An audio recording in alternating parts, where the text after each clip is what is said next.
Of course, Olsen has, and I think it's almost unanimous na, you know, Petron on paper has the strong, even ikaw. It is the strongest team. You have your veterans and then you have talent and you also have prized rookies. Oo. Okay? Prized rookies tulad ni si Fajardo. Oh, si Junmar the Kraken Fajardo. Oh! Ano nangyayari? Ano dito? Sus Mariosep! Sus Mariosep! Ano pa nangyayari? Ano pa nangyayari? Sino to? Sino? Excuse me, who are you? You called my name! What's your name? Ang sabi ko, Sus Mariosep. That is my name! Sus pala yung pangalan mo. Panahon na para magasit ng lagim sa PBA!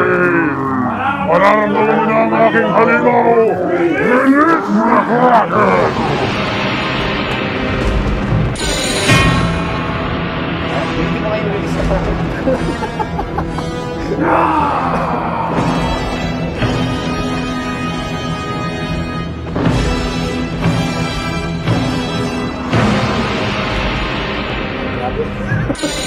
Okay, thank you, Sus. Teka na, ulitin nga natin yun. Release the Kraken! Hindi kayo sumusunod sa rehearsal,